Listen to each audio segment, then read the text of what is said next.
Validar é não negligenciar o cuidado emocional com você mesmo e com o seu próximo, nutrindo sentimentos positivos em situações desfavoráveis.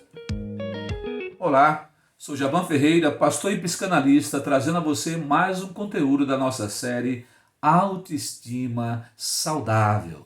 Tudo por uma saúde mental que nos favoreça autodomínio, resiliência e bem-estar emocional. Hoje convido você a pensar comigo sobre validação, conteúdo que tem tudo a ver com a nossa necessidade de elevação da autoestima, determinante para que desenvolvamos todo o nosso potencial de produtividade e relacionamentos positivos. É provável que você já tenha praticado a validação com você mesmo ou com alguém do seu cotidiano. A validação é o processo de aprender, compreender e expressar a aceitação da experiência emocional de outra pessoa ou a sua própria, ao que chamamos de autovalidação. Processo que acontece quando acolhemos o outro em estado de vulnerabilidade, procurando entender os seus sentimentos sem julgamentos. Porque validar é não negligenciar o cuidado para com você mesmo e para com o próximo, respeitando a situação desfavorável e se mantendo focada em nutrir sentimentos positivos.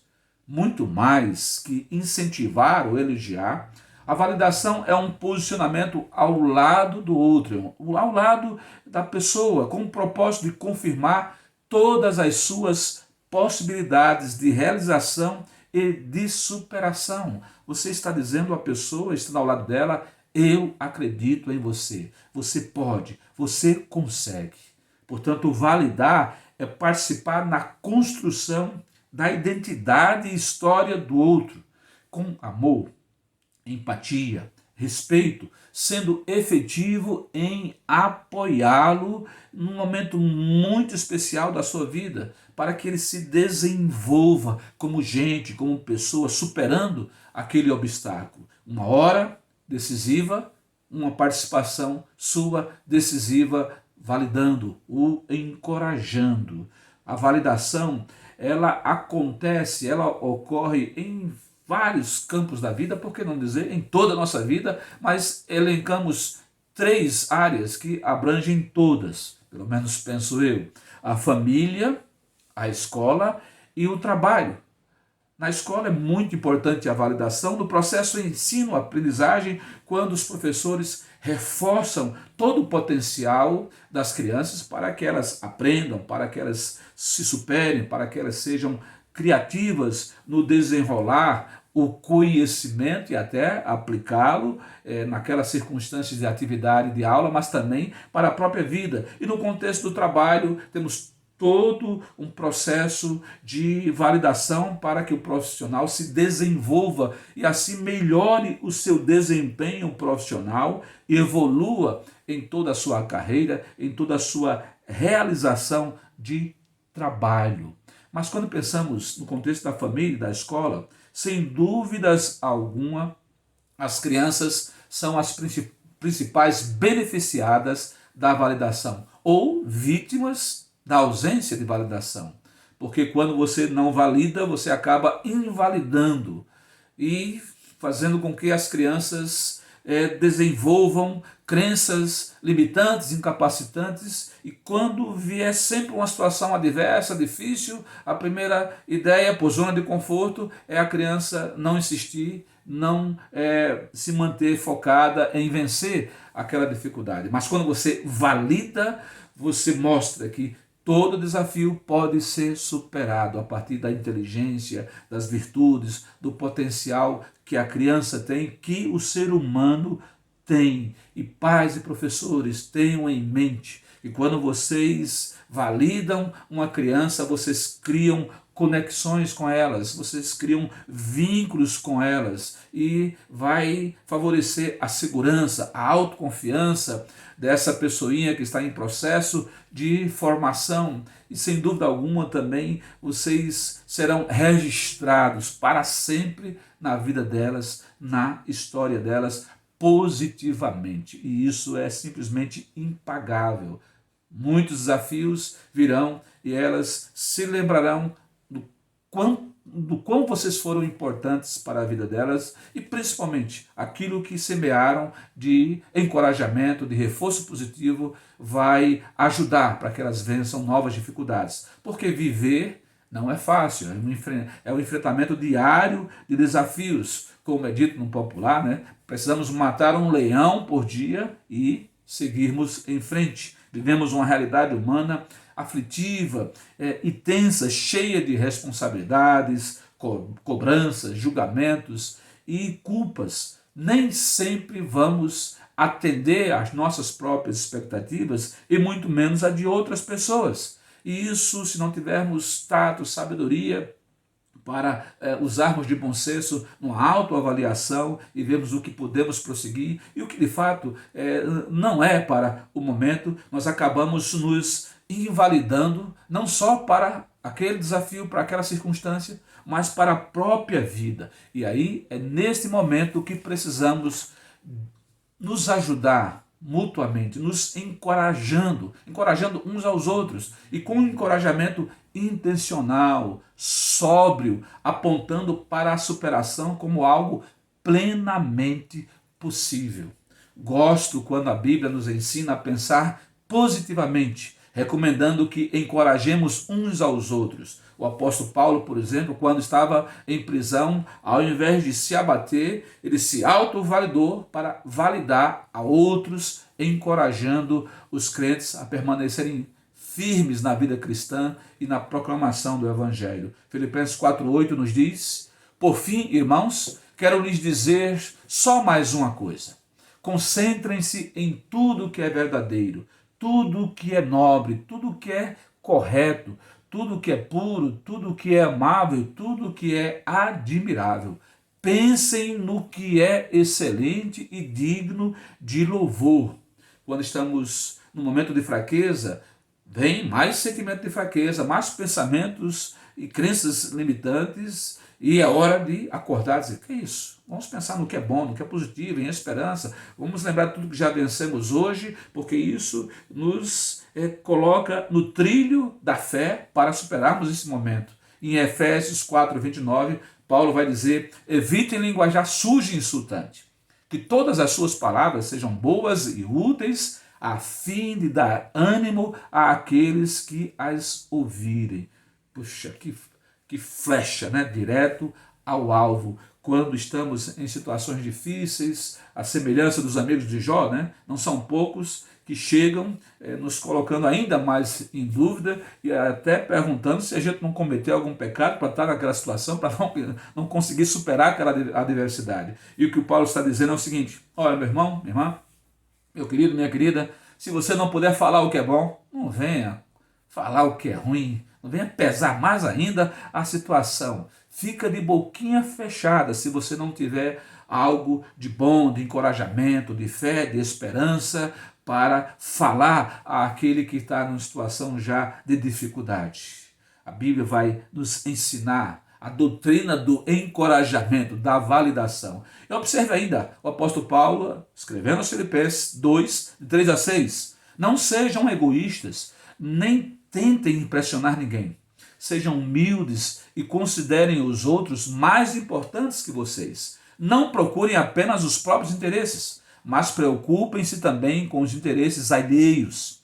Tenham a mesma atitude demonstrada por Cristo Jesus. Embora sendo Deus, não considerou que ser igual a Deus fosse algo a que devesse se apegar. A lição que Paulo dá aqui é para que sejamos humildes, porque a validação é uma atitude altruísta que envolve humildade, amor e respeito para abrir mão dos nossos próprios interesses naquele momento e fazermos do interesse do outro o nosso interesse para ajudá-lo, com o propósito de ajudar o próximo no sentido de vê-lo superando suas limitações e ressignificando sua história. Obviamente, você faz isso como Paulo fez. Primeiro se autovalidou, se auto-encorajou a encorajar outros, sendo realista, porém positivo, animador, falando algo que desse graça, desse força, desse poder aos outros diante das suas lutas. Que riqueza de palavra, né? Nos encorajando a que encorajemos a outros. Você já validou alguém hoje? Quer validar? Certamente você já sabe como funciona, mas observe essas dicas. Primeiro, antes de tudo, se coloque no lugar da pessoa, seja empático, pensando consigo mesmo como eu gostaria que alguém se portasse, que alguém falasse comigo, eu vivendo essa situação que essa pessoa agora está vivendo. Demonstrando interesse, não ficando indiferente, observando que essa pessoa está chateada, apreensiva, considerando suas emoções negativas. Era assim que eu gostaria que alguém agisse, então eu vou agir. Segundo, reconheça os sentimentos da outra pessoa, aceitando a realidade da pessoa sem julgamento, sem dar opinião, sem receitas prontas. Identifique os sentimentos dessa pessoa, as suas causas, e ajude a pessoa a nomear e entender os próprios sentimentos, perguntando a ela: o que você está sentindo? Como você descreve? Uma dor, uma tristeza, um fracasso, um medo, um sentimento de impotência, frustração, angústia, vergonha. São tantos nomes, né, que podemos dar, mas ao darmos nomes aos nossos sentimentos, nós já começamos a trabalhar os entendendo. E até concluindo até que ponto eles merecem o lugar que estamos dando naquela situação. E ofereça-se de modo ativo a ouvir a pessoa.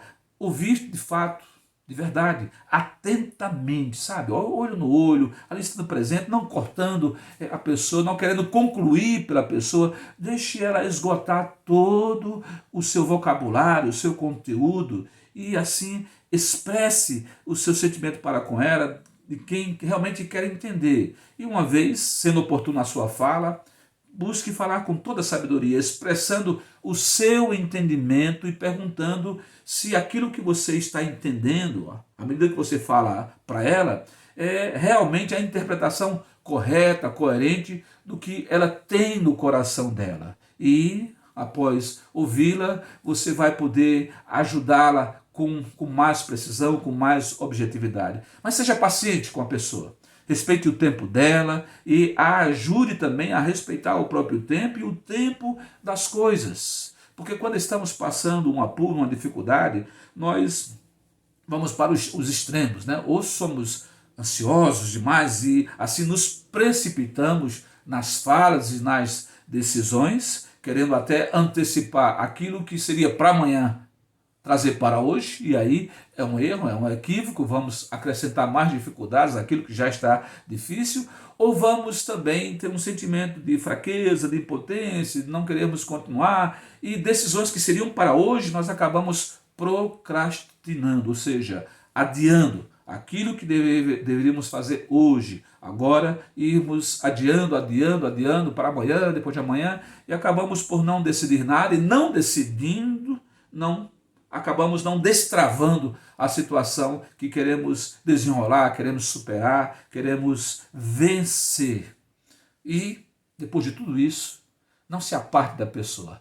Permaneça ao lado dela, sem falar, simplesmente apoiando emocionalmente. É muito valioso olharmos para o nosso lado e vermos aquelas pessoas que estão conosco numa hora difícil. Só a presença já é um apoio significativo.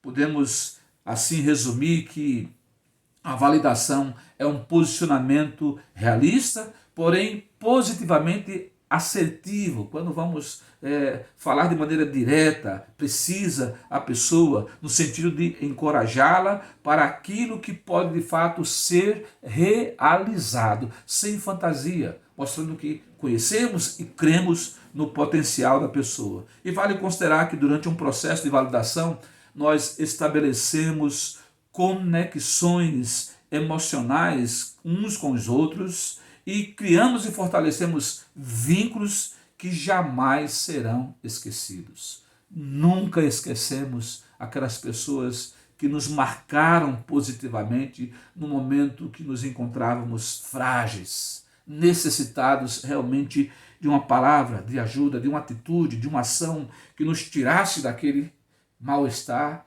e nos colocasse de volta no trilho da vida. O melhor presente, sem dúvida alguma, que podemos dar a alguém é a afirmação do valor que ele tem e das suas competências para a autorrealização, riquezas emocionais determinantes para que um ser humano seja produtivo e tenha bem-estar. Invista na sua sanidade e na sanidade de outros, especialmente nos momentos de fragilidade. Sanidade e autoestima elevada são bens inestimáveis. Se esse conteúdo lhe fez bem, faça bem a outros. Compartilhe.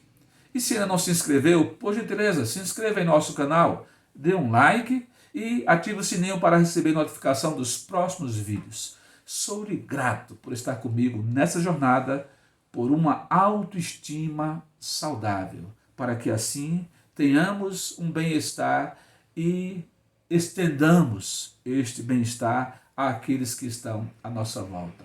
O mundo precisa disso, de sanidade e pessoas com autoestima saudável. Até o próximo conteúdo.